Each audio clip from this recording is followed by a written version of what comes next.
Hi, everybody. John Malank here with United Patients Group. And today I have a special guest. We've worked together for probably about 8-9 years in the cannabis industry. His name is Dr. Allan Frankel, founder and head of Greenbridge Medical out of Santa Monica, California. And not only is Dr. Frankel an expert in cannabis, but especially in background has been with internal medicine for 20-something years. And I always say 27. I think it's a little higher, Yeah. but I'll let Dr. Frankel a little about his background. So welcome, Dr. Frankel. Thanks, John. It's always fun. I love these Q&As, whether it's the audience, whether it's you. And what I would really love to do is for us to make this into an online radio show.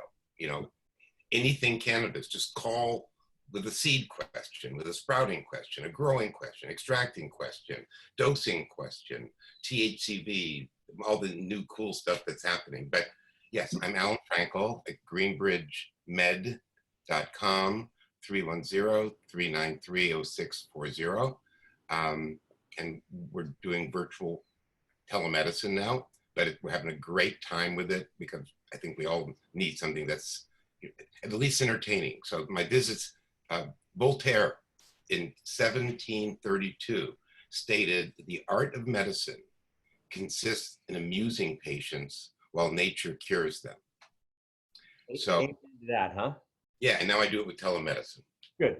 So let's talk about, well, we can talk about telemedicine as well, but let's talk about, you know, you have an impressive background. You're not just a pot doc. You know, I hate that term pot doc, but a lot of the doctors in California and across the country are, here's your recommendation, call me in a year, you know, if you need a renewal. And there's only a handful of doctors that truly know, especially about dosing. It's not a one size fits all. We'll get into that, but it's not a one size fits all. You look at age, weight, current health condition, the type of stage, if it is cancer or other ailments that you're going through, and any medications, just to name a few of what you as a doctor, what you as a physician look at with the patient. And also we'll go into hope as well, but the will to live. Do they want to live? Is this something that they want to get out of? Because a lot of conversation we had, a lot of these patients are just, oh, woe is me. I don't want to, I don't want to do anything about it. This is the end of my life. And unfortunately, that's a lot of people go down the dark rabbit hole with that. But let's go back. Can you just share one? Well, let's talk about cannabis and cannabinoids, and most importantly, the endocannabinoid system. Can you share what the endocannabinoid system is and why it's important for everyone, mammals, human beings, vertebrates? Anybody with a vertebra. Yeah. So there's a lot of slimy fish that have endocannabinoid system. Well, I've kind of changed how I do this explanation. Great. We're going to draw this into, we're going to exocannabinoids that are external to our body, external cannabinoids. It could be from a plant, could be from hemp, could be from a laboratory. And then endocannabinoids are cannabinoids that we make. So first, let's talk about the endocannabinoid system. The cannabis, there's new studies with carbon dating that cannabis is 23 million years old, 23 million years old. And this is one of the reasons that I've been changing more to acid molecules, which we'll be talking about. Man only had control of fire 100,000 years ago. So from 23 million years ago up until 100,000 years ago, there was tons of cannabis around and early versions of cannabis, but they could not heat it. And if they're not able to heat it, they couldn't get THC, they couldn't get CBD, they would get THCA, CBDA, CBGA, THCVA, all the acid forms. So once that, a couple of years ago, we've actually never talked about it this way, that this has been going on for 23 million years, being very, very premature vertebrates. So we have a system inside of us, just like we have a nervous system, we have a venous system, arterial system, we have an endocannabinoid system. And the term endo meaning internal, cannabinoids, because these molecules that we make, hundreds of them, and receptors that we have for these molecules, whether they're part of the endocannabinoid system or the exocannabinoid system, which we'll talk about in a minute. So the endocannabinoid system is 1.2 billion years old. So we're talking about a receptor and a set of plants that go back possibly 2 billion years, but anyway, 1 billion, but a very, very, very long time ago. And how anybody can be concerned that there's something intrinsically harmful about cannabis. I mean, you'd have to ask yourself, what's the last clinical trial that's been done to prove that tomatoes are safe? I don't think I looked. There are no studies on tomatoes, none, not one. And there's a bunch of studies on cannabis. So now let's go, that's the endocannabinoid system, which is always working on its own, but sometimes becomes a little deficient. And then we call it an endocannabinoid deficiency. And then we have to bring in, now I should have a big sign, the exocannabinoids. So the exocannabinoids are cannabinoids that are made outside of the body. They include molecules like CBD, THC, CBD acid, the raw form of CBD, THC acid, which is turning out to be an incredibly important molecule in oil, and a total of about 120 major cannabinoids, a couple hundred terpenes, which are the smell molecules, but they're not there for the smell. They're there because that smell actually does something. Like, have you ever wondered, I mean, if I ask people what fruit that they've picked up and smelled in their life, by far it's a citrus fruit, and usually it's a lemon. And so the question is, why do we all smell lemons? Because limonene, which is a terpene in a lemon, hits our CB1 or cannabinoid 1 receptor just like a tiny, tiny, tiny THC dose. So a tiny, tiny happiness. And that's why we have lemon cleaners. It's not a coincidence, just because it makes us happier. The lemon scents in the cars. I don't know anybody who doesn't like a lemon scent. So those are some of the exocannabinoids we're talking about so far, the cannabis ones. But there's also hemp-based, cannabinoids, and there's also cannabinoids that are made in the laboratory. What they have in common, at least at this point in time, is that they don't have those hundreds of terpenes and flavonoids and plant waxes. They basically have a small amount of CBD, a tiny amount of THC, and tiny, tiny amounts of terpenes. I mean, nobody's gone up to a typical industrial hemp plant and say, that smells great. It just doesn't. So the CBD products that are out there everywhere, everywhere, are generally Chinese-based, hemp products that are generally not what it says in the bottle, often have heavy metals, and it's just not very effective. And to anybody who's watching this who's tried a CBD product that they got at the local grocery store, it's not the same. Don't give up on CBD because single molecule doesn't help. So that's a general idea. Yeah, well, you talk about all the acid forms and non-acid forms, which I want to get into, which are called cannabinoids. There are about 120 cannabinoids. We've had this discussion. Some people say 180, some people say more, some people say less. And the reason, because more are being introduced each and every day or discovered. I mean, just like THCV, no one knew what THCV was, 2 years ago, 3 years ago, and it still hasn't even really hit the market. I know that you're a big proponent of THCV getting out to market, but before we go into the different cannabinoids, can you share what a cannabinoid is? Because they each play a role. The most important one that everyone hears about and has been hearing about for years is THC. And over the last, this gold rush in the cannabis industry, CBD is the buzzword, because like you said, you hear it and see it, grocery stores, to your chiropractic office, dentists now carry it. And then even our local health food markets, you go in there and you'll see a shelf across the street from your office is a high-end natural food store, and you'll have 50 different CBD products behind a glass container. I'm like, how do you choose? I mean, really, how do you choose? I want that one.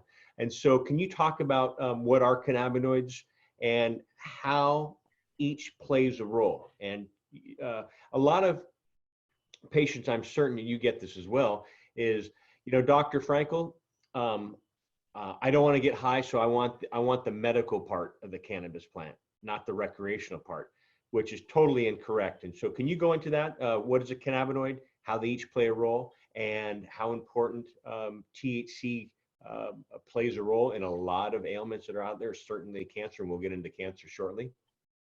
Let's talk about CBD, THC, and THCA, at least as an introduction.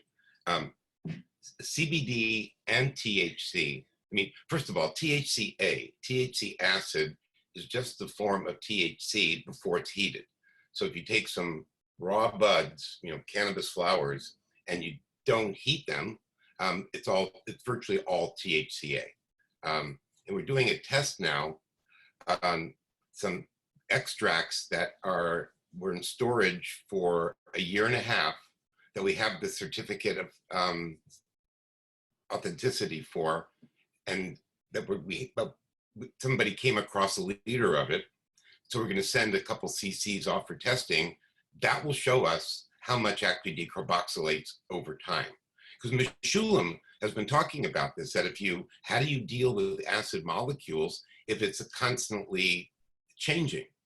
Well, I think it's probably more constant, but we'll know in a week. We'll know in a week.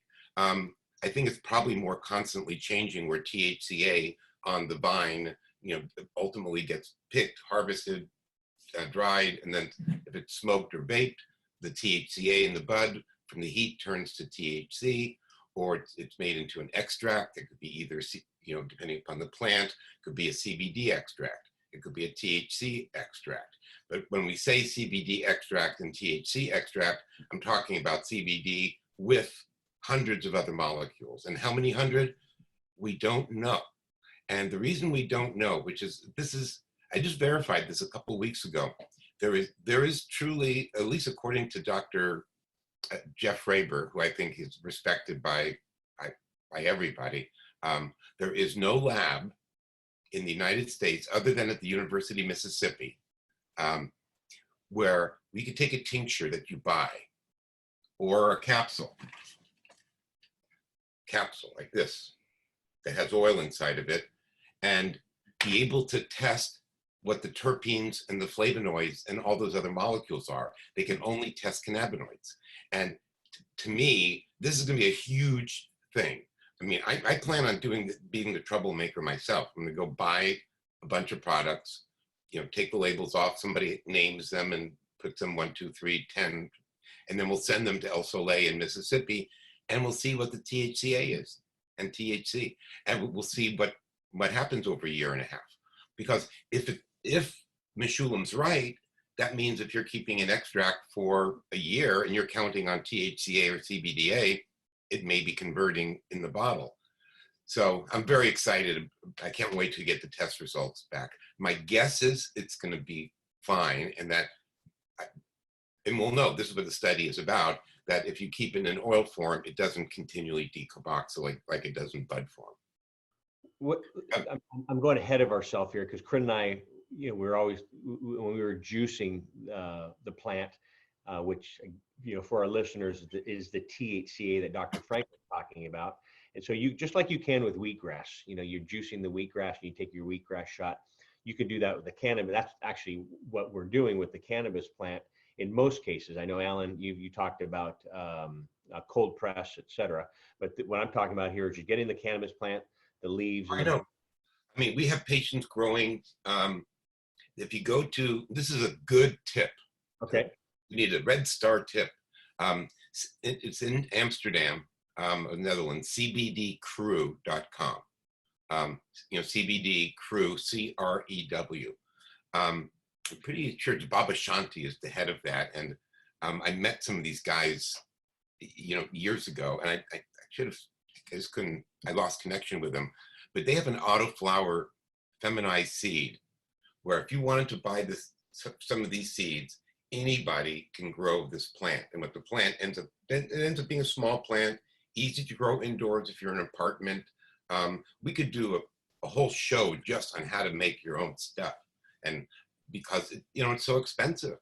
But if the cost for even like full cancer medication is maybe 3 seeds a month, $15, and some dirt and some water, because the vast majority of people can't afford these cannabis products. So much to the dismay of the dispensaries that I work with, I'm giving out this information. I mean, because even if everybody were rich enough to be able to afford this month after month after month, a lot of people can't. And this is going to be a way people can start making this stuff at home. It will be pressing, decarboxylating, everything. Well, I think everybody, with what's going on here in the world, I think a lot of people are feeling more comfortable to stay at home nowadays too. Well, stay at home, just stay safe and grow. They say safe and grow. Why not, huh? I think that's what our goal was, is to just be self-sufficient on our land, grow our fruits and vegetables, grow our cannabis, and live a happy, healthy life. That's a Like journey. we're putting our seeds in the ground this week. Yeah. Or we can go around town like Johnny Appleseed did, and started planting cannabis seeds around the country. Let's go back to cannabinoids before, because I think it's a major part of the chain link of leading on to treating ailments, and what you do with your patients, and why you choose certain cannabinoids for certain patients and certain ailments. So can you give us like a Cliff Note version of what a cannabinoid is? I know you mentioned cannabinoids, but what they are, and how each of those plays a role. THC with cancer, CBD with stopping the spread, THCA with inflammation. And can you go into a little deeper into that? Well, it turns out that first of all, the plant has become very, very distorted over the last 50 years, 60 years, 70 years, because people in the 50s and 60s, like people like me, we were looking for a certain effect. And if our guy, his name always ended up being Jerry, I don't know, would bring by some it was kind of legal then. It was before Nixon. So no, it wasn't a big deal. And the truth is, I really didn't smoke back then until I was 49, because I want to be honest about that, but pretend that I did. So if I went and called Jerry and he came by and he handed me a sample and I lit it and I didn't get stoned, I didn't know that it could do anything else, right? None of us knew that it could do anything else. Maybe Meshulam knew. So I would reject it. And then he gave me something that I really liked. It had more THC in it. So the higher THC strains got rewarded by them being sold more, so they got grown more. And over years, since you can go through a generation in cannabis in 5-6 months, over 5 years, you can have very, very different plants. So the plants went from being 1.5% THC to being, now, I just saw one the other day, 27% THC, and I've seen 30%. That's potentially dangerous. That level of concentration, if somebody doesn't know what they're doing, you could end up in the ER, not because you're sick, but because you feel you're going to die.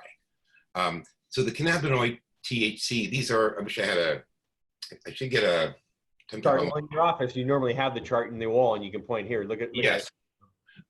Yeah, I can make that as a background. Yeah, there you are. And my face will be going like this. Yeah. So the cannabinoids used to be 1 to 1 to 1 to 1. Everything was small amounts and about the same.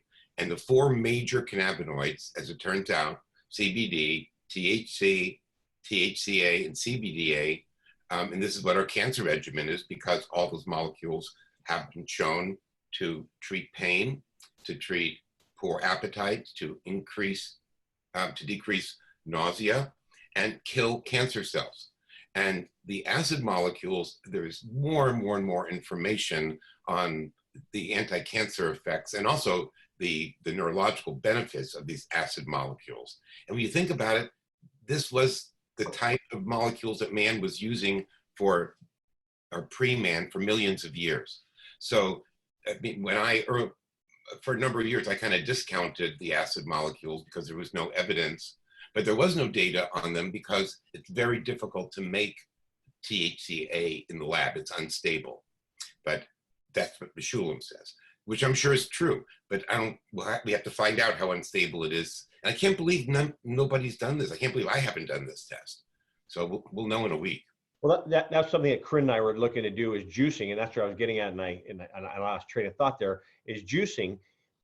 And anybody who wants to start a business out there, I think juicing, and see how long the juice is bioavailable. And you go to your health food store, you're getting your juices. Sometimes they're up there probably for a week, and we're still buying them.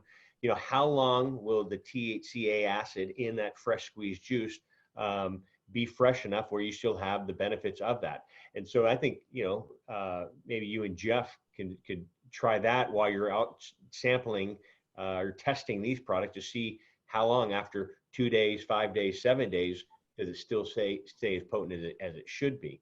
I love that you're someone who knows cannabis. And I didn't get in.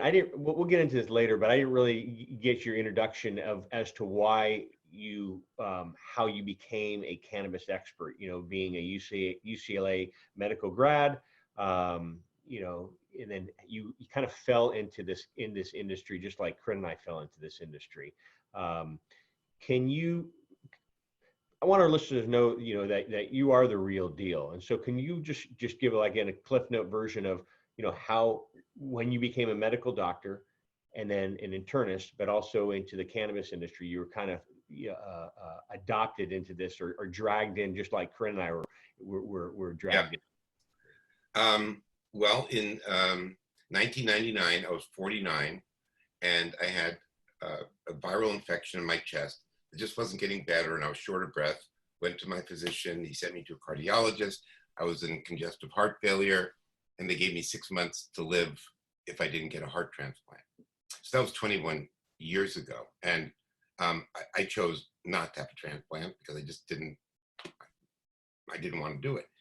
So I was living in the Topanga area, which, for those of you who don't know, is quite rich in cannabis. So if you have friends in Topanga, you have access to cannabis, which I'd never used before, but I got, when my friends heard I was sick, they brought over tons of different stuff. We don't know what it was, but I'm sure it was all this high THC stuff. And I liked it. It made me feel more comfortable. I was less depressed. But in 5 weeks, without even thinking about it, I ran up my flight of stairs, which I hadn't done in months. And then I was like, whoa. And anyway, my heart was healed. And if you look up now THC and congestive heart failure, there are a bunch of studies on THC benefiting congestive heart failure. So it's quite possible it was the cannabis that saved my life. But regardless, my changing didn't depend upon that. It intrigued me. Then I started reading, and I started reading a lot, and that's what hooked me. And when people say there's no data, and this was 21 years ago. I mean, then there was a lot less data now. I mean, there's a lot of data. I mean, you look at when people think, oh, there's no future in cannabis. Well, why are I don't know of any university that I've had any contact with that's not working on cannabis. Israel just spent $500 million just on cannabis and cancer. I mean, you don't have this happening at every university if it's nothing. I mean, the pharmaceutical companies are going to look at this, and it's not going to be, I don't think, CBD, THC stuff that they come out with. They're going to come up with molecules that interact directly with their endocannabinoid system so they can patent them. They scare me to death. They scare me to death.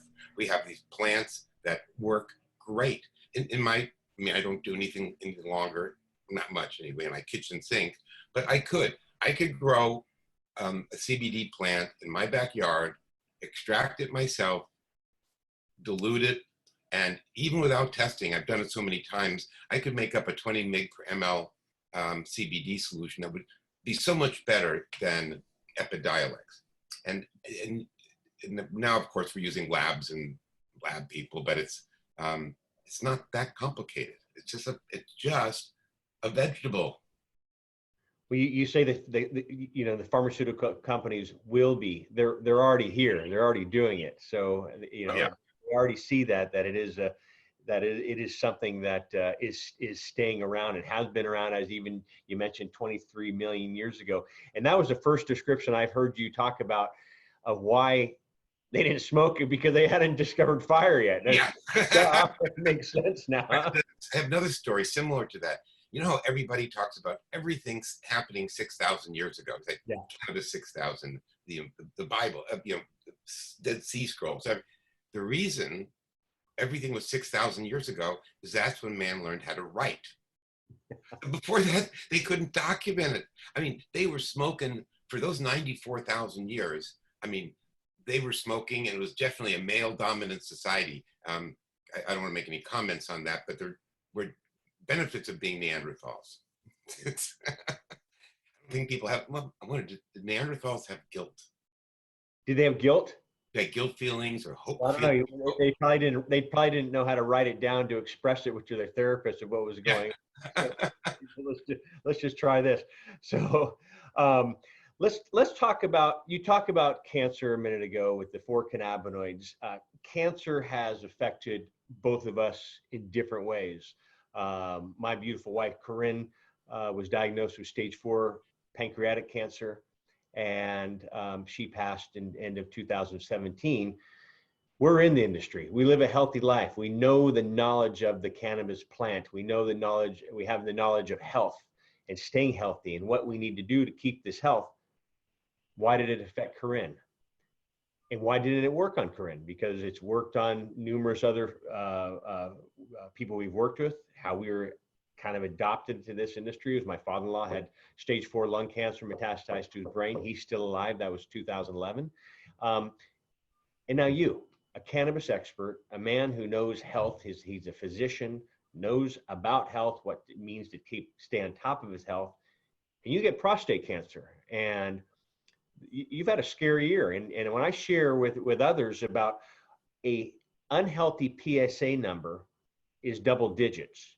Can you continue on to that story, what your PSA numbers were? Yeah, so last year I didn't feel well. And it's unbelievable that actually I didn't die from this because, yeah, I may be a doctor and I might know in theory what the right thing to do for myself is, but I'm a horrible patient. I'm a really good doctor, really, really terrible patient. So I had in the back of my mind, I had an idea something was going on because, I mean, I could barely walk. I mean, I was pale. It was unbelievable level of denial. And I got diagnosed at the end of November, with stage 4 prostate cancer. I was wondering why I was having pain when I was throwing a football with my sons. And it was because I had a metastasis in my shoulder, which that one freaked me out. It was like right here. I think, oh, that's cancer.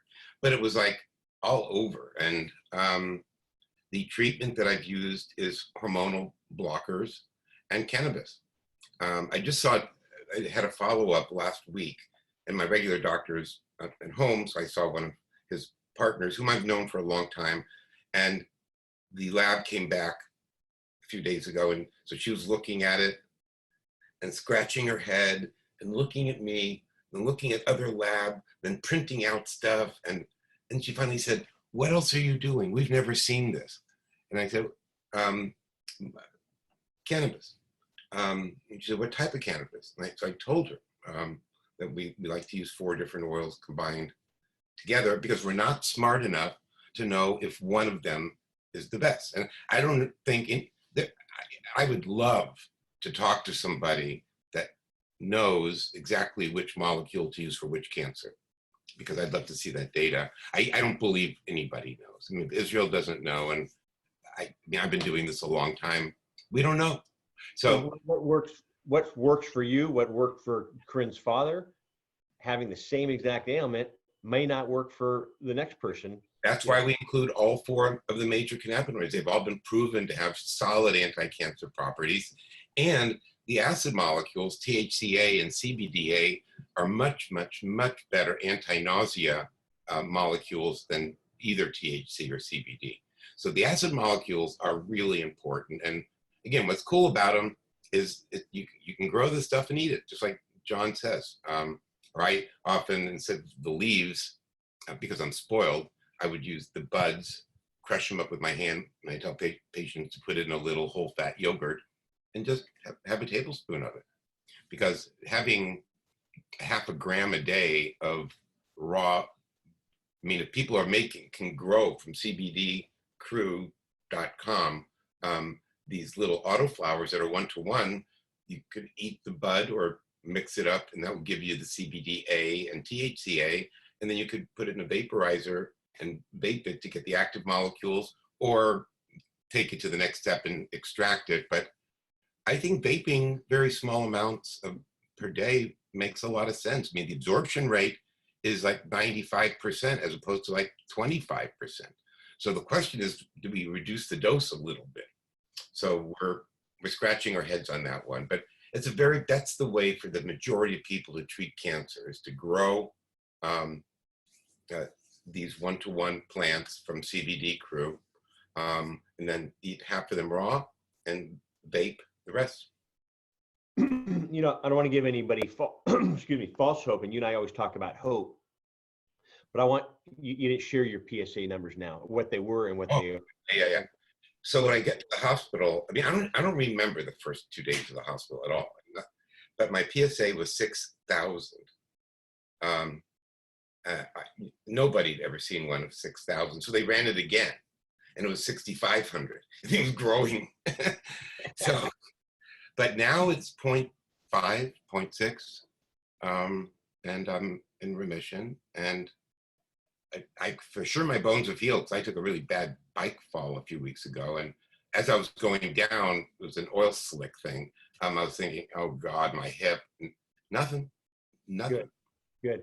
So, you know, when many patients, and you being an awful patient, as you mentioned, you know, when they hear those words, you have cancer, I mean, your whole world crashes. How can this happen to me? I mean, when Corinne and I received the diagnosis, it was June 29th. We were in our office planning my 50th birthday, planning our wedding anniversary. We had a 3-week trip all planned, and to get that, our doctor calls, who was also our friend, to give those words. It's like, wow.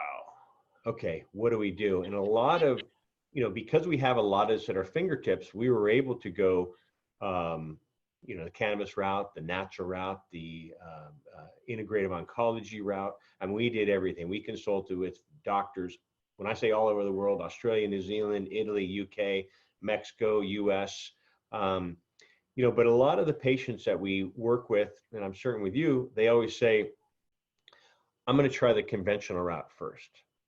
And then if that doesn't work, I'm going to use cannabis. And so can you talk about that? It's okay. You know, we're never telling anybody not to go the conventional route or not to do this. 2 months ago, I wrote a blog post just on this topic. And I think I'll post it on the site, but go on. Maybe let people I'd love to have a corner on your site. What's that? Sorry? I'd love to have a corner somewhere, like anything cannabis corner. Okay. Dr. Allan Frankel. It's that'd be fine. But no, talk about that it is okay to combine, and why it is okay to combine. Reason that, and I have one of my blogs is specifically, it's good to use cannabis even if chemo is curing you. The cannabis, well, one, anxiety, which everybody has, and now of course with COVID, everybody has more. Pain issues, sleep issues, nausea issues, appetite issues. These are all issues that people with cancer have, and they certainly all have it when they're going through chemo and to some extent radiation. So I tell the patients when we start them on the combination oil, which is 10 milligrams of each CBD, and this is, I can't give this a medical recommendation. I'm telling you what I'm personally taking. So I think that's the way. What do you think, John? That this whole thing is tricky about telling doses. This is not a medical recommendation. This is what I'm personally doing. All right, well, let's just throw that disclaimer here. You know, this is not to replace a one-on-one with your physician. If you want a one-on-one physician, Dr. Frankel, as I mentioned, is located in Santa Monica, California. He does. Actually, now I'm just on the internet. One more time, sorry. I'm in the cloud now. You're in the cloud, exactly. How radical is that, huh? I'll use one of your terms.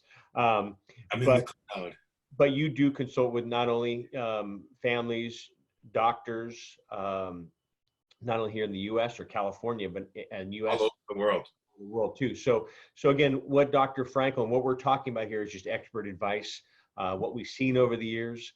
But again, it's not to replace a one-on-one with your physician. Dr. Frankel has numerous consultations with the patient and the physician. So if your doctor's open to this, invite them in. It's best to have as much information and arsenal battling what you're going through if it's something as severe as cancer. And so the open-minded doctors, I mean, for them, it's a cool free way because it's the same price, and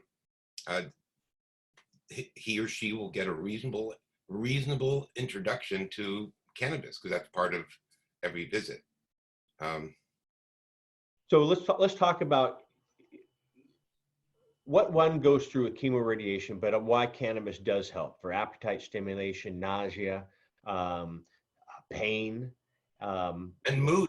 and mood. I mean, One thing that I'd like to say that I don't know how many other cancer patients have had this, but I imagine probably most of us, for the first 2 or 3 months, I would wake up in the middle of the night and thinking, oh God, I have cancer. Then I would think, no, that was a dream. And then I was a tiny bit more awake a few seconds later. I thought, no, it's real. And it was like, it's just, devastating. And you couldn't go back to sleep. And that was depressing. But I don't know why if anything, happier than I was before. I think it's like if you get a second chance on life, if you take advantage of it, there's a lot of opportunities there. My mother used to tell me one thing that I think is a great thing to fault your life by. If you're walking along, you're going along, it could be a real trail, it could be a project, business, money venture, and you come across a big boulder, an obstruction, something. Don't blame the rock. Don't blame that somebody else put the blockage there. Assume that in large part you got to that point because you got to that point on your own, and look inwards, don't look outward, and you will then find a path either over the rock, to the right side, to the left side, maybe pushing the rock, that will take you to a better path that you could have never thought of. It's so true. I'm reading a book right now too that is basically saying, hey, kind of don't sweat the small stuff. The sun came up yesterday, it's going to come up tomorrow. And what you do in between all that is up to you. So don't just like, the rock's in front of me, I can't do anything. I can't, you know what? Climb the rock, see other. And people always say, I don't know where to start. Just start. Corinne was like, babe, I have a list of stuff I have to do. I'm stressed. She goes, don't use the word stress. Write it down. And she goes, and where you start, just start. And I said, God, you're brilliant. That's why, women are. I can't remember who said this quote, but when you get to a fork in the road, take it. Take it. Yeah. It just doesn't matter which path it is. Yeah. It's going to work out. If it's like, right, there's a pony somewhere, right? I think we all know that story. So it's back to the fork in road. Took my mom for a drive this last weekend, and we went up in the hills. And where do we go? I said, just went. You know what? We ended up where I said, we're not. If we get lost, great. If not, and we saw an adventure. She goes, God, I would never have gone up there if it wasn't for you. And I said, Mom, I probably wouldn't have gone up there if I was by myself either. So let's go back to the. You know what Alex and I are going to do one weekend? What Alex and I are going to do one weekend, we're going to go, because LA is a car city, right? Yeah. Now the roads are all wide open, and car rentals of like Lamborghinis and Ferraris. So we're going to like rent it for 4 hours and just go up the coast and just drive and go into the canyons and, where you do your biking. Yeah. That should be a lot of fun. Well, we get one each, or just go together? We'll go together. He'll drive. Yeah. There you go. It'll scare the crap out of me. He already scares the crap out of me, but he's a good driver. Well, let's get back on this cannabis top here, because we can go on. But John, I think it's okay. This can evolve into like the car show thing, where. All right, so let's go on this. A birthday gift that Corinne gave me one year was up at Sonoma Raceway, Formula One cars, and I raced them for the day. Was that a Bondurant's course? No, it was just they do have actually it might have been. But I did that course. And it was well, is that the instructor? Yeah. Bob.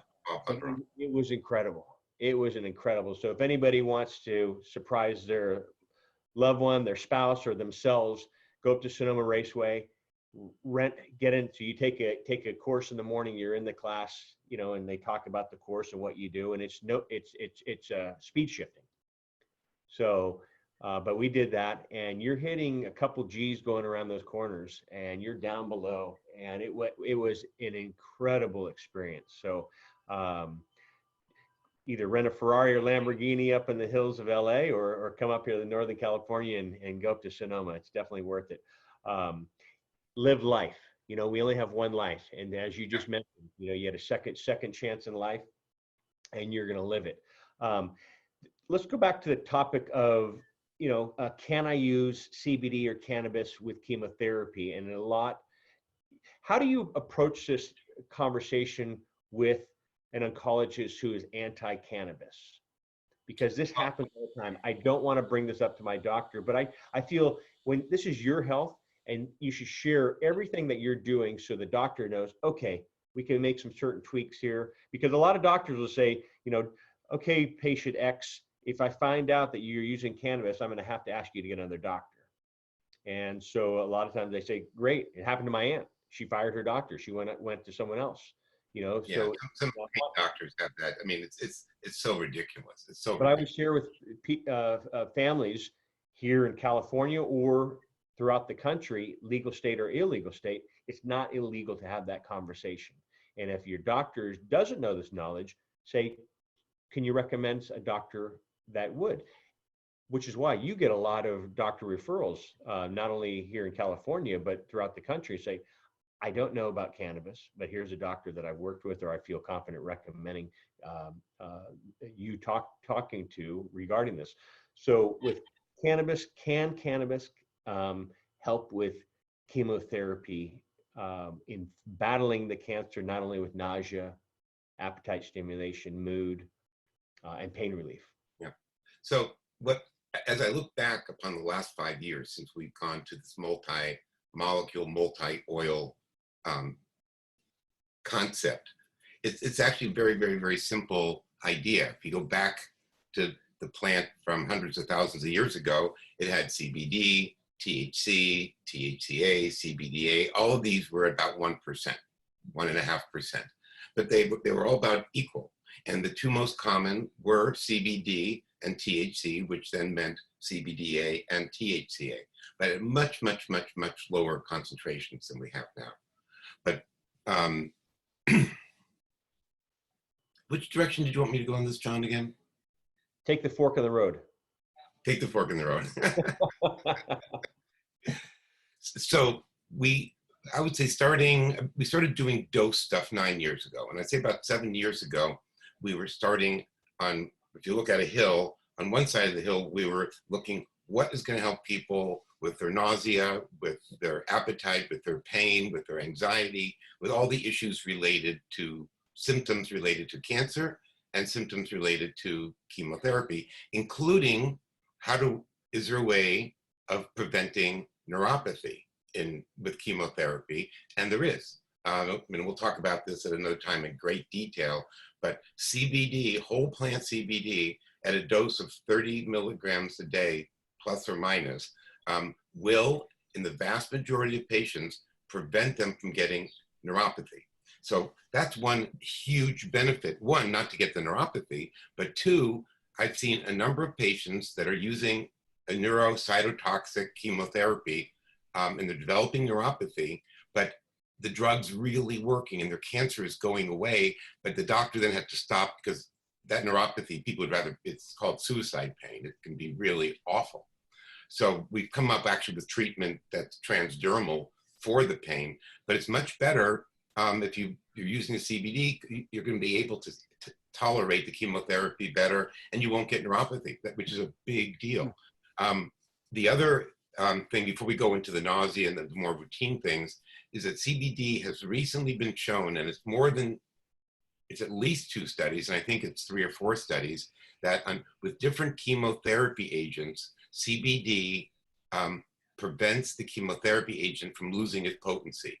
Wow. Yeah, because if chemotherapy didn't become resistant, things would be way, way better. So honestly, just for that one reason, people should be taking cannabis, and it's preventing neuropathy. And the acid molecules and THC are all helping with nausea, appetite, sleep, the early morning awakening that people get when they start feeling anxious during the day. This keeps you asleep more.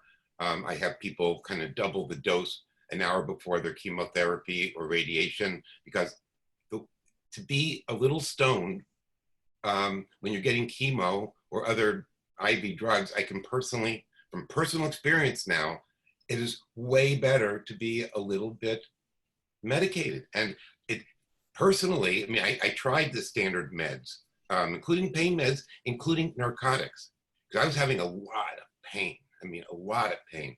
And I really didn't want to be on the narcotics. So I stopped. One day I was having excruciating pain, and I was seeing a patient, and I was up at the board. I was standing up in front of it, and all of a sudden this hip pain came in that felt like a knife was stabbing it. And I thought, how do I keep myself together with these patients that are in the room? And I just guts through it. And afterwards, I talked to my office manager, Alex, whom you know very well, who's like a third son to me. And I just took a pretty good dose of THC. And in 30 minutes, my pain was gone. I mean, I was going to call my doctor for some other pain pills. And why would I not want to reach for THC more? But you know what?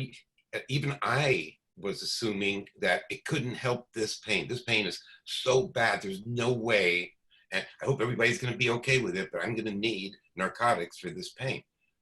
I've not used one narcotic pill the whole time. That's not true. That's not true. I tried one, and it didn't help me, and it made me sick. So, and I used to love narcotics, by the way. Any excuse for narcotic was, but THC is better at pain when it's really severe pain. And for a lot of the pain is inflammatory pain, and THCA, the raw form THC acid, is turning out to be the treatment for arthritis. And what I'm doing now for more and more patients, and especially the chemo patients that have inflammatory process as part of their chemo, the CBD and THCA are important. And it turns out for all these people, these 4 molecules help the nausea, the vomiting, appetite, sleep, anxiety. And on the other side of the mountain, we were looking at what's a good dose for having an anti-cancer effect. Turned out to be the same dose. Now, I'm not saying that we have the dose to treat cancer. What I am saying, though, is I have no doubts that what we're doing is real for both on the symptom side of the mountain and the cannabis and the cancer side of the mountain. And if the same dose, which makes sense, works for both, then what's the argument? What possible argument could somebody have? Since we're on dose, and I know we're kind of bouncing here, but more is not always better. And it drives me nuts when I, go online or I hear other people talking. It's like, you have to blast it as much as you possibly can. And sometimes that's not always a good thing. Can you talk about the benefits of milligram dosing versus gram dosing and age, their current health condition? You've worked with patients that have been elderly and they take a high dose, say a gram of oil, which is a very uncomfortable feeling. And I always describe it like, and I've never taken a gram. I took a capsule one time of Corinne's father when Corinne and I were down in Santa Barbara, and we had to pick up some medicine for him. And our normal dispensary was up here in the San Francisco Bay Area. And we ended up getting a capsule, and it turned out it was a quarter, or it was a half gram of oil. And that I shook for 2 days. So it's an uncomfortable feeling. It's not something you can. How could that dose of a natural plant that makes people violently ill be the right dose? I mean, we have to use logic to some extent. That's ridiculous. And also, to me, why not use since every major cannabinoid and even the major terpenes, every one has been shown to be anti-cancer. Every one has been shown to help with pain and other issues. I can't think of any reason not to use it, whether you believe it's just going to be helping you feel better and sleep better and tolerate chemo, and as well as preventing side effects and preventing long-term effects like neuropathy. Also, there's just an article out that CBD, there's a chemo drug, doxorubicin, and there's a number of drugs related to it that really knock out your heart. And CBD prevents that heart damage from the rubicins. These are big deals. I mean, they're really big deals. And while it's helping the chemo work, I think the chemo helps the cannabis work. And I'm not anti-chemo. It depends what it comes down to at the end of the day. From my suggestion with people is, well, one, their history and how they've been doing and tolerating stuff. But I think that if there's a 30 or 40% chance that, and you can get that data that you're going to have a good response, that's worth it. Maybe 40%. But if they give you 10%, I mean, that means it doesn't work. And then you're doing it just so that you're doing something. And I would say just do the cannabis. There's a study that shows chemotherapy success here in America is 2.3%, and it's 2.1% success rate in Australia, or vice versa. I don't know why they use Australia as a marker, but I've heard that numerous times at a lot of the integrative oncology conferences. And that's one reason why we did not do that with Corinne's diagnosis with pancreatic. I mean, Corinne had 3 blood tests, and all blood tests came back no cancer. Blows my mind. And then we do an ultrasound, and they're like, actually, it is here. And so, pancreatic is just a different breed. She RGCC? One more time, sorry. Was that RGCC testing from Greece? That was one of the 3, and that one came back with zero cancer as well. And I've seen that on a number of occasions. I don't trust that test. Yeah, and actually, I'm actually have a call with that gentleman this week, actually, and that's one of the questions I will ask him again. I asked him in a conference one time, and it wasn't something he wanted to talk about in public, and then we never connected afterwards. And so I said, I'm not trying to throw you. What's interesting is to send, depending what kind of testing he has, is to send him a sample of the quad. And see yeah. And I said, I'm not here to throw you under the bus at all. This is not what I because chemo doesn't work all the time. We don't know. Cannabis doesn't work all the time. Other modalities, stem cells don't work all the time. And so I just wanted to know why that one came out, because it did give us a lot of hope at that time. I still remember it. It was July 24th, and we were down in Mexico treating Corinne, for pancreatic cancer. Let's go back to nausea. Does CBD or cannabis help with nausea, and why? Because this is something that comes up all the time. You just talked about it. When people go through getting blasted with chemo, it goes after every cell in the body, good and bad. Where depends on if you want to do it. Cannabis just goes after the bad cells. And can you talk about why it helps with patients going through nausea? Well, it helps all cells. I mean, and fortunately, it can differentiate between cancer and not cancer. So there's a lot of different support that it needs to do in the normal cells. And because they all have cannabinoid receptors, they wouldn't be there. And even the mitochondria inside the cells, which are the energy producers, they are affected by THCA, which I think why a lot of these neuromuscular disorders are responding to THC acid, which is, you have somebody that's been in a wheelchair for years and you give them some THCA drops and they walk. It's like a Jesus moment. It's amazing. So, yeah, it just makes sense to me that the 4 most common molecules would be the ones that would be the most effective. Now, that could be proven wrong, I suppose. But I don't know how. I don't know how adding in a THCA or CBDA is going to hurt somebody. There's so many benefits. And now CBDA is 20 times, or is it 2,000? Way, way, way, way, way more active than CBD. So there's also anti-anxiety effects with CBDA. So I think we're seeing results that are spectacular, really are. And I'm not, you've known me for a long time, I'm not the guy that wants to claim stuff that I don't believe. Well, and I like it too. If you don't know it, you say, I don't know, but I'll do the research. A lot of people say, yep. And that's where the part that drives me nuts about this industry is I never want to give anybody false hope. You know, giving them hope is incredible, and I think hope goes a long way. And you and I have talked about this.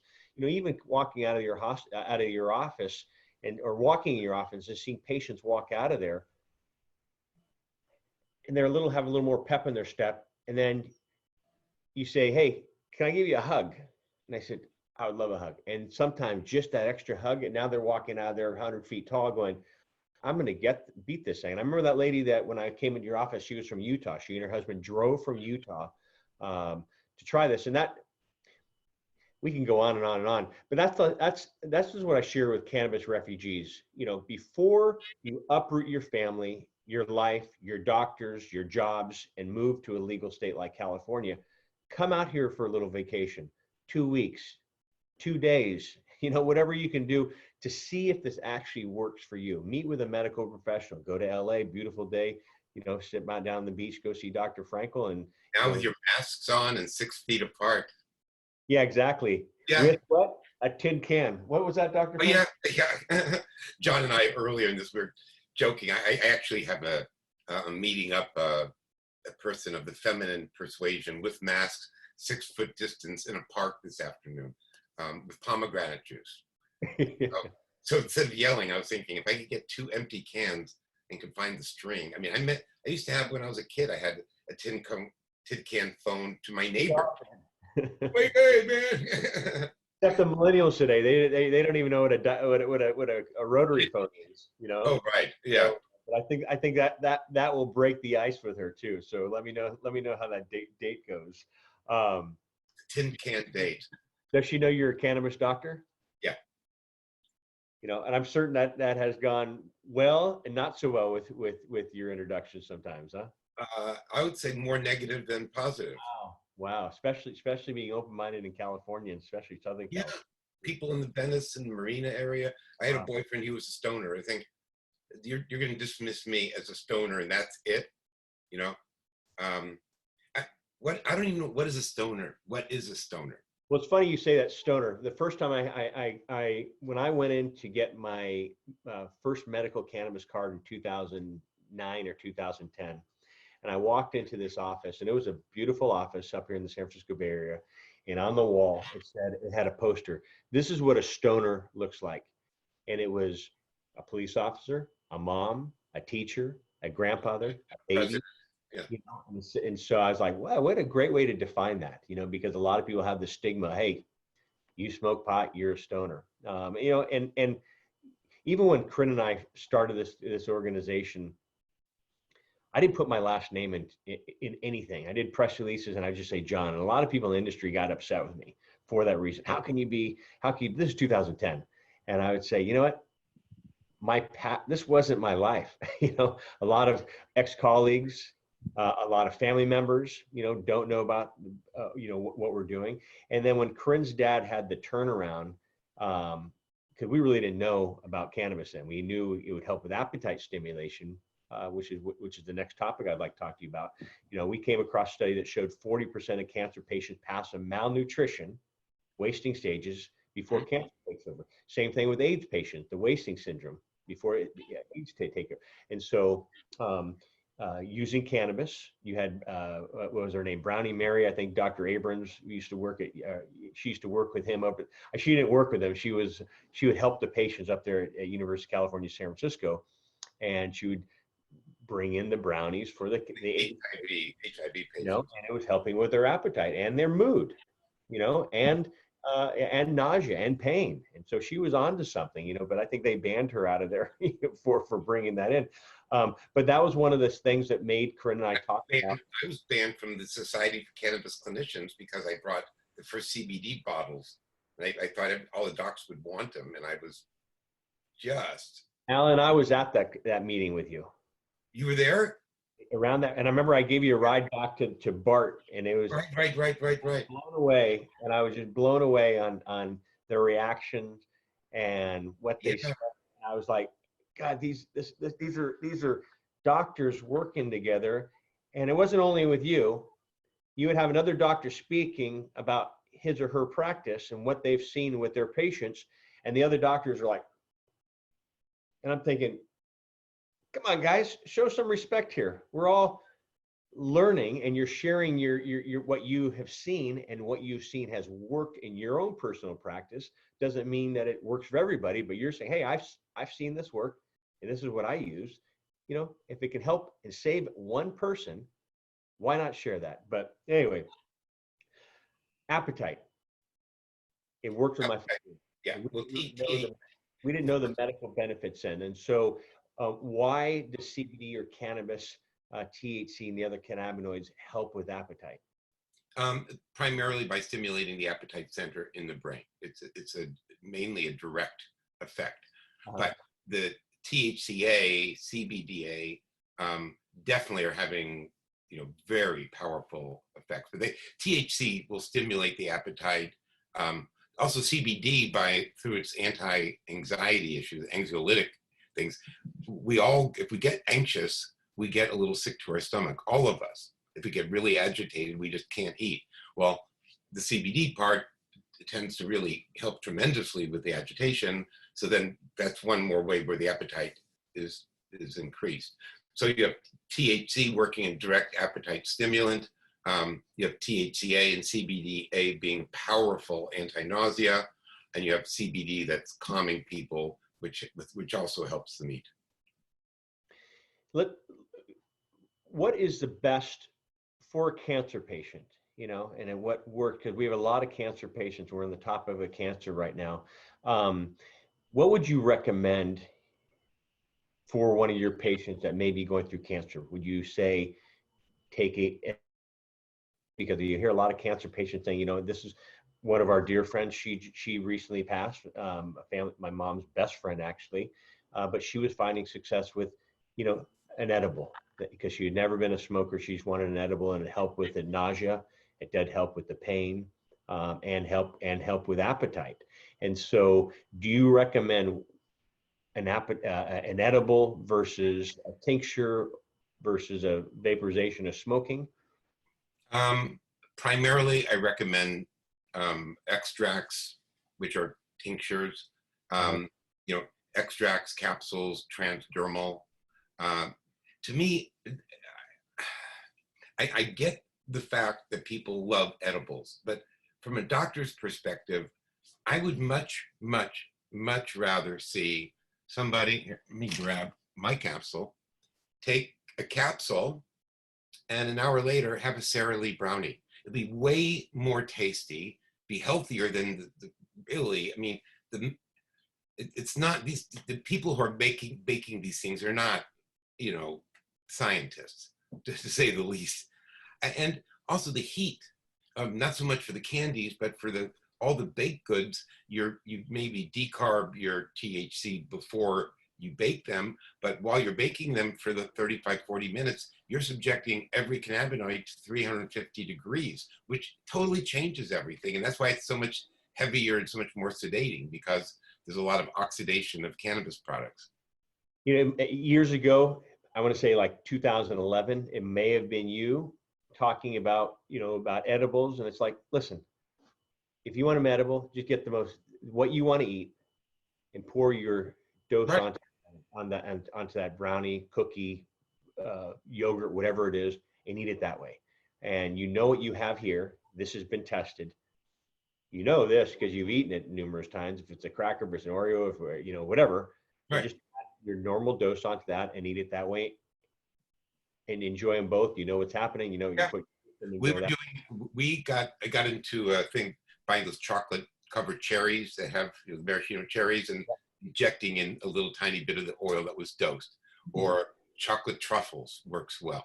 Something where you can put the medicine in after it's baked or cooked. Truffles were the best. They were great. And this was not part of any business. This was part of an afternoon of fun. How could that not be fun? Research and development, we'll put under that, huh? R&D. R&D is right. Let's talk about the top. Well, what are your thoughts on microdosing? And I know we've had this conversation over the years. And normally you, with your quad 4 is what you call it. The quad 4 meaning THC, THCA, CBD, and CBDA. Can you talk about that? Because I've heard you talk about 10 milligrams of each, up to 20 milligrams of each. And so what are you seeing with your patients, and has that changed over the years? What's changed over the years is that we first were using CBD, then when data came out with CBD and THC, each at 10 milligrams whole plant 3 times a day, we copied that patent. I mean, this was a GW patent that led to the trial, showing that glioblastomas benefited by 30 milligrams a day of whole plant CBD and 30 milligrams of whole plant THC. And when I saw the published article, I was thinking, first of all, I thought, oh, I'm freaking brilliant. I mean, I came up with the exact same milligram, exactly the same milligram that these guys who have billions of dollars to deal with. And so that's good for my patients. But then I started, thinking realistically, how did I come up with the exact same milligrams? Because I read their patent before they did the study, like 5 years ago. So we're getting more and more and more data with whole plant medicine in the real world as part of pharma studies. And that's where I get my data. I mean, to me, and I think my patients should want me to get my information. I mean, I'm a friend of Meshulam and that office. We've done a number of things together. I sent him all my articles. By the way, I'm getting a couple published finally. I hooked up with a group that really wants to publish a lot of case histories. And what I have are a lot of case histories. What I don't have is the time or I don't know how to format it exactly the way it needs to be formatted. So we have a bargain now. I just write it, they redo it, and then we'll publish it. Good. We're going to have a lot of publications. It just brings you back to life experience, patient experience, and personal experience of what works, doesn't work. And that's with anything in life, hey, I know where I can go shopping. I know that the food's safe or whatever you're doing. Can we talk about that all cancers aren't treated the same? What you do for prostate cancer is not what you do for a glioblastoma, and as well as treating a pediatric cancer patient up to a geriatric cancer patient. Well, to be honest, I know people would like to hear that we're so smart that we know exactly what to do for this cancer and that cancer and this person. There definitely are a number of individual differences in administration, timing, but overall, to me, I don't know which one of those 4 oils is going to be the best for that cancer in that patient. So this is just cannabis. When we have enough THCV, which has also been shown to have really positive anti-cancer effect and neuroprotective effect, add that in. We're going to add that in. It'll be a 5-drug thing, and that probably take another year before there's enough THCV to use for that. But I'm going to be adding THCV to my regimen in a couple weeks from now. And do you include? I know you do these, the cannabinoids into your system. Do you take other daily natural supplements, vitamins, other types of oils? Yeah. Tom's there. Well, vitamin. Oh yeah. And can you talk about? This is really what makes me run. I run Rayovac batteries, and I suggest you get a pack now. This is COVID safe. COVID safe. You've outlasted the Energizer Bunny, huh? Well, what happened is I ordered an oximeter because I got sick but that still hasn't come. I have to cancel it, but it needed AAA batteries. The batteries came. So I have all these AAA batteries, and do you need any? Oh, I have a whole refrigerator full. Thank you, though. Yeah, and everything's a plug-in now anyway, too, But I have a handful of batteries around the house, or flashlights around the house that don't work, so they do need the batteries, So I'll tell you, for my grandkids, I only get toys that are rechargeable through USB. That's it. Why is it? You have these extra flashlights around the house for emergency purposes, and when you go to use them, they're dead. They're drained. And so I spend more money on batteries that I put in flashlights that I never use that that are just sitting there. And I mean, I kid you not, I'm like, doesn't work. Let's put another some more batteries in there. And then I'm like, cool, it works. Go back, month, 2 months later, try it and it's out. You were talking about, we don't know. And hopefully one day it'll get to the point where you say, you have prostate, take this. You have pancreatic, take this. You have glioblastoma, take We're doing a little study with prostate cancer. I've got 7 patients now who are in their mid to late 60s with very, very early prostate cancer. They have PSAs of around 10, 12. They've all seen urologists, oncologists. Everybody just wants to wait and do nothing. So when they came in to see me, I thought, well, this is an opportunity to try something different for a few months and see how they do. So what I'm doing with these people, I just have some early results, but is I'm just putting them on THCA, like 10 milligrams 3 times a day, 10 to 15 milligrams 3 times a day. And one, which I wasn't surprised at all, is that THCA for both men and women really helps with urinary frequency and getting up at night. I mean, I used to get up 7 times or 6 times. I'd get up once at like 4 in the morning. THCA is amazing for the prostate. And we have 2 results back where these guys have gone and gotten follow-up since going on just THCA. In both cases, again, this is early, but in both cases, their PSAs dropped substantially, and their urination decreased substantially. Yeah.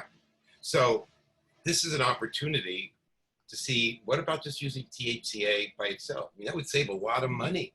Not only that, if THCA was really protective or therapeutic for prostate cancer, anybody pretty much anywhere in the world can get some raw bud, right? I'm gonna be eating that after my lunch. Sprinkle it and go that way. Yeah. I mean, and by the way, the cruncher I use is just a nutcracker thing. And it's just fine for actual making it. I mean, a little bit of this and a little yogurt is all you need. I mean, and so for our listeners that say, okay, that's bud, and I put that and I eat it, will I feel something? All right. That's a good question. And I have a good story. Okay. I had a patient, I don't know, pre-COVID, who I was talking with, and we're talking about THCA and that it's not psychoactive and raw bud is not psychoactive. And she said to me, "Oh, Dr. Frankel, I must disagree." And I said, "Oh, what happened?" She said, "Well, I took some bud, just a little piece, a few months ago, and I was stoned for 2 days."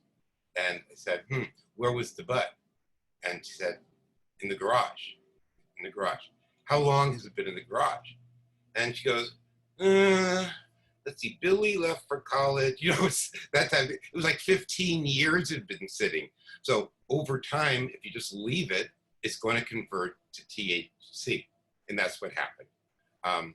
So I think we mentioned earlier, but we're doing a very, very, very simple study. I just called the owner of one of the collectives and got some stuff that's just been, by coincidence, just happened to be sitting for 1.5 years.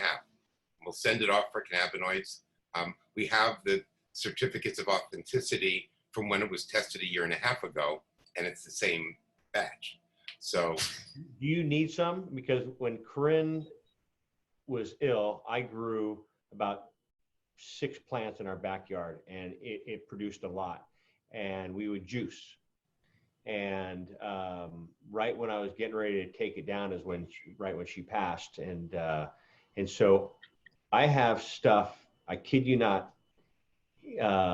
That's 2.5 years old. Would you like to do any tests? It was some beautiful stuff, but 2.5 years old. And I've given it to friends, and they say this is incredible. I like the feeling of it, but it's not.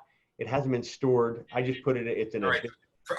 I need about 2 pounds to do a test.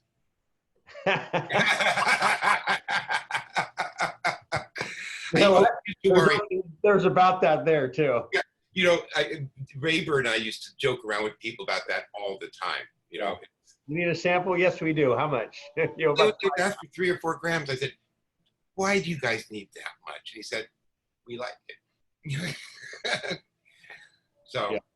I mean, if anybody's surprised that I have cannabis here, they should. You're foolish. I mean, this is my life. It's my love. It cured. It helped. I'm not going to say cure. I don't like to use that word, but the none of the doctors have ever seen. Now, let's say my PSA gone from 6,000 down to what they said it was going to be with 200. My mindset would have been, cool, 200 is like nothing. But then it kept going down and down and down and down. And that's where no doctor I've spoken to has seen this happen. So. And no doctor, what, sorry? No doctor has seen a PSA. Drop. Yeah, I know. Like that, and stay low and stay low. When I share, and I think a couple of these patients have spoken to you that have called about prostate, and I'm like, you got to call Dr. Frankel. I mean, he's not only works with numerous patients over the years of this. This is what he's been battling. And what do you think unhealthy PSA numbers? And they'll say, 27, 35, and I'm like, try 6,000. And they said, what? Yeah. And I said, what is he doing? I said, give him a call, and so you, again, sharing your personal experiences. Also, I'm helping people work with this. There's some patients that should be taking hormonal blockers as part of their treatment, and they're stuck in a urologist's office that's not with it or whatever. But yeah, no, I'm becoming a prostate cancer expert. And again, you were adopted into this. You were kind of like, it was something that you were pulled in to say, hey. It was a mountain. It was a big boulder that was placed in front of me, and I had to figure out what to do with it. God bless Mom, huh? I mean, Mom was wonderful. She was wonderful. Keep talking here for a second. I'm going to close this door because there sounds like there's a chainsaw or a weed eater going down. So if you want, I'm going to throw a question at you. God, I was just going to go from this to that, on how all cancers are treated differently. And can we talk about the ingestion methods, but also what you're hearing for rectal cancer, vaginal cancer, penile cancer, and what a lot of patients are reading and doing with suppositories. Right. Okay. Well, it turns out that at least cannabis oil, in the way that it's generally prepared, is just not absorbed rectally.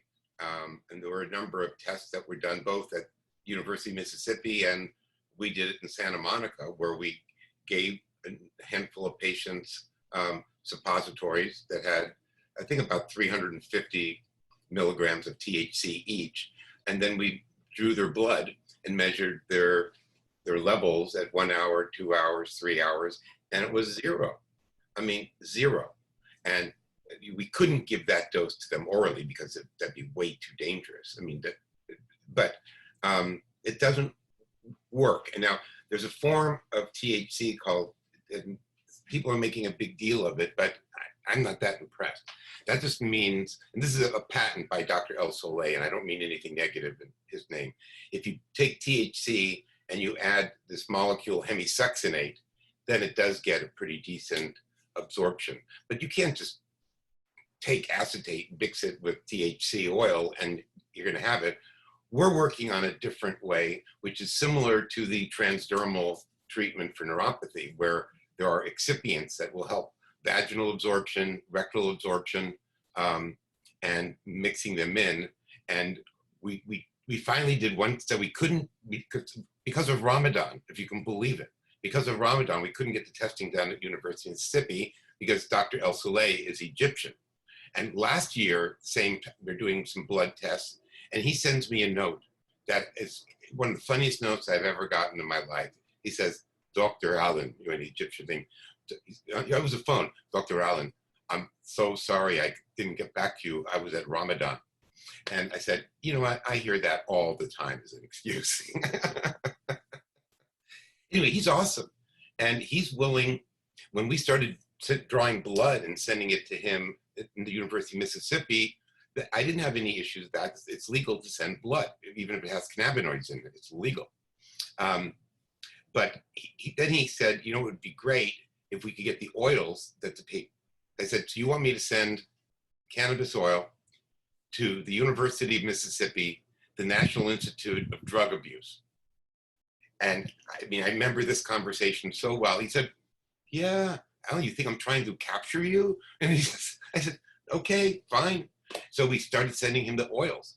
And we had a little, by the way, in case somebody's listening to this that would like to donate to a very good project, we need to, with all these products, we need to figure out how to get a lab going that will test them properly and will test a final product. I mean, if this were a bottle right here, an invisible bottle, and you knew precisely what terpenes, flavonoids, waxes, everything are in it, and what concentration, and like limonene, X nanograms per ml, we'll know what that is.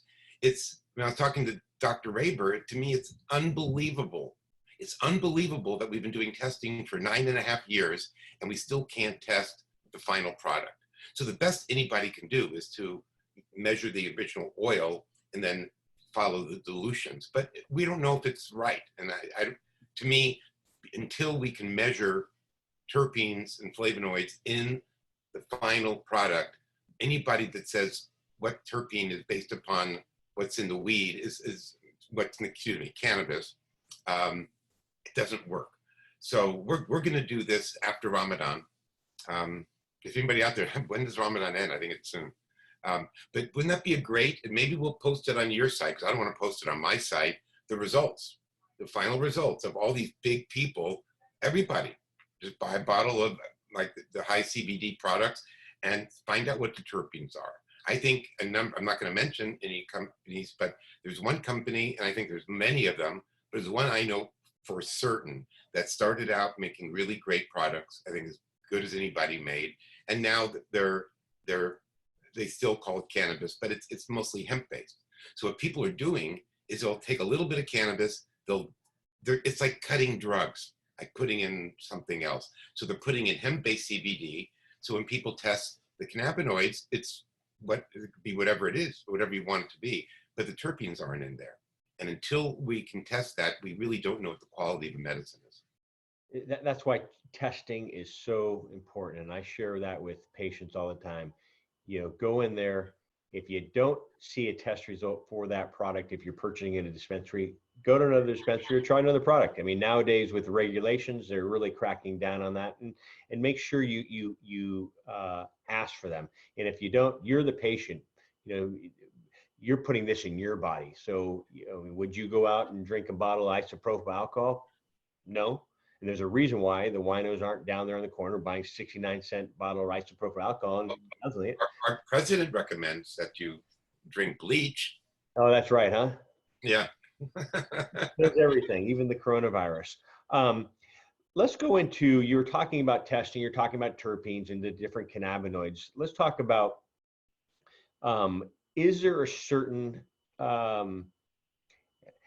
I'm going to catch myself here, strain, because we really don't talk strains anymore, but is there a certain, like indica or sativa, is indica or sativa better for nausea than something else? No, you can't. I mean, the thing is, there are no real sativas or indicas anymore because they've been crossed. A sativa, a typical sativa plant would take 14, 15 weeks to flower, as opposed to your typical indica, which is 8 weeks.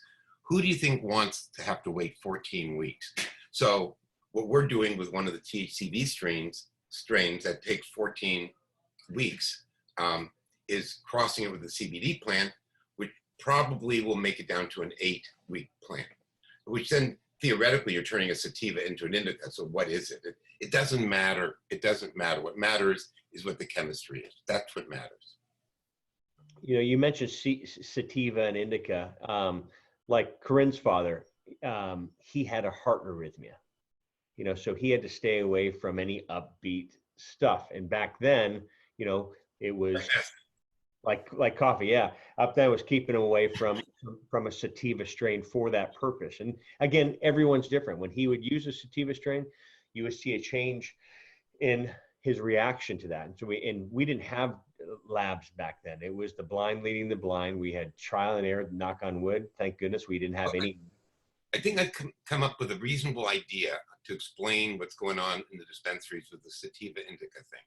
Okay. Because no matter how much I'm going to say, look, these are all crossed together and we don't really know. At the same time, if you were a buyer for a dispensary, if I were a buyer, that'd be fun, buyer of a dispensary, I would have a group of people try every strain. Now, some are going to say this is more uplifting and some are going to say this is a little bit more sedating. So the sedating ones get listed as indicas and the more uplifting ones as sativas. So I think that's actually helpful information.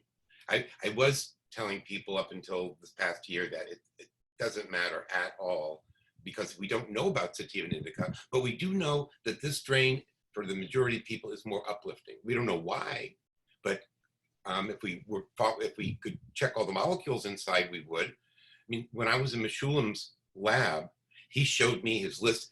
This is on paper. Dr. Meshulam, it was thumbtacked to a wall, and you could tell the paper was years old. Every time they found a new cannabinoid or terpene or flavonoid or wax molecule, they wrote it down on this paper. And it was now, when I was there, it was 999 unique molecules they've isolated in cannabis. I mean, now it's beyond that. That will go on the Christie's market down the road for $1 million, like a John Lennon, Paul McCartney, song written down on a napkin. So that's a great story. Well, that's why I stole it. I stole it and put it in my Okay, pocket. there you go. It'll be on eBay, right? Like with Right. Tom Brady's jersey. The one thing you're talking about, letting all your employees try that, if you were in the dispensary. I still can't wrap my head around the cannabis cups when they award, this is the number one bud in this, that was submitted. I understand wine tasting, spit it out, but how do you tell, is this over, a year process, or is it over the weekend where they got, okay, that's Allan's, yep, that's a 9. Oh, that's John. Okay. And then what's your name again? Yeah. Now they go down 5 more. So how do you actually know, and how are they testing this? I mean, that's when I always say, oh yeah, we're cannabis cup winners. How? I mean, I don't understand that. It's pretty political. Yeah, like a lot of stuff in the industry, but that's the one thing. Right. Come on now. How could everybody agree that this is the best strain here at this? Yeah. I don't go to those events anymore. Yeah. I'm not going to learn any. I don't tend to learn very much. It's not worth the time. Well, I think it's a fun getaway, and if anybody has never, it is. And they have a lot of cute girls there. Definitely interesting. I mean, you've. I remember with Mike Hyde one time we were in Colorado, and he went down. He was, talking about the Cash Hyde Foundation and pediatric cancer, and he went through, and he's an incredible, father, but also incredible man, very knowledgeable, but very personable. And he went up and down. There were hundreds and hundreds, and Crit and I were following. He had a bullhorn, and he just went through, and he said, "Where are you guys from?" And it was amazing to see how many people from around the country and around the world came to this cannabis cup when cannabis became recreational legal in the state of Colorado. And it changed a lot of people's lives. It brought down a lot of stereotypes, but also broke, that it is helping. It is medicine. And I remember when Corinne and I got into this, and Corinne was like, "Come on, is this really medicine? Is this really medicine?" And she started doing her research. And this was before we really got into this, and she realized, oh my gosh, why isn't everybody taking this? You showed me all your vitamins and supplements. I tell people all the time, treat it as a vitamin or supplement. You don't have to be high to have the results. You can take the THCA. Nutrient. Sorry? It's a nutrient. It's a nutrient. Nutrients. And so the answer, your question, you asked me about, a few minutes ago, you had one question. Oh, well, it's gone. That question, yeah.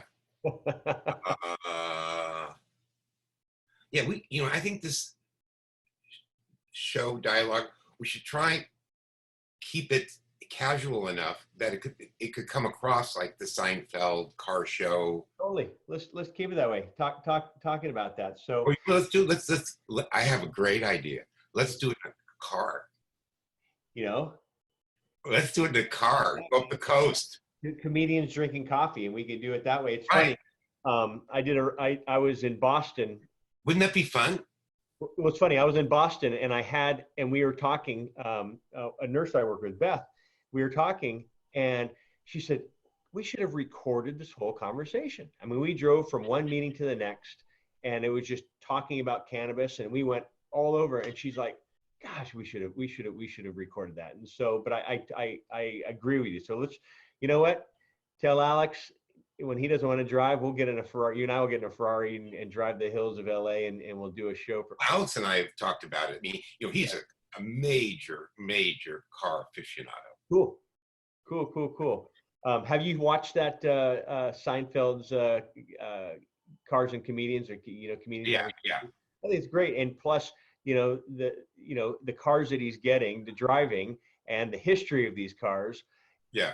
They're not all his cars. He's borrowing these cars. And I remember they've got garages for them, and they'll loan them out to people. And I remember this one. He broke down. He's like, "Oh no, it was a switch on maybe an old Austin," and he switched. He's like, "Ooh, I broke it," And so like I'm afraid to tell the owner about this too. But anyway, Allan, I appreciate your knowledge, your personality, your stories.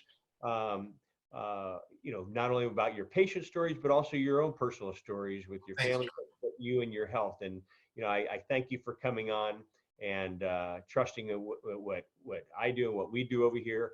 And I want to how about next topic? We'll talk about autoimmune diseases. And I know you've had some incredible blogs. So if you haven't been to Allan's site, greenbridgemedical.com, greenbridgemed.com. Excuse me. greenbridgemed.com. You can see a lot about Allan, what he's written over the years, what he's experienced, his personal stories, what he's done with patients, and some of his research. One thing, I don't know if you got out of this podcast, is that Dr. Frankel is a very personal guy, but he's a researcher, and he reads and reads and reads. And not only does he reads a lot of patents. What are these pharmaceutical companies spending billions of dollars on? Even like Sativex. CW pharmaceutical for MS, it's 2.75 milligrams of CBD, 2.75 milligrams of THC.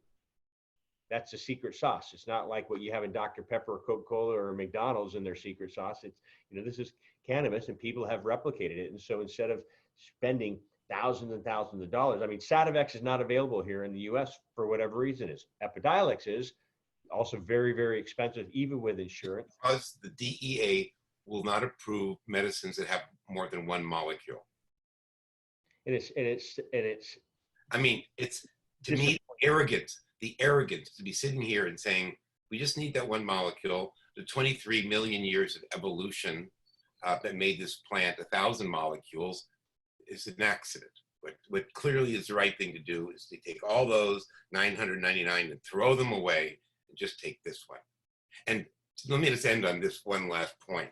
So why are these people doing CBD isolate or THC isolate? I mean, why in the world would they think of doing that when it's cheaper to buy what they now call, I call it whole plant, they call it crude oil. So why are they taking what they call crude oil, which is really great whole plant oil? Because the testing is so critical that it's almost impossible to grow cannabis that's at a safe enough level for pesticides.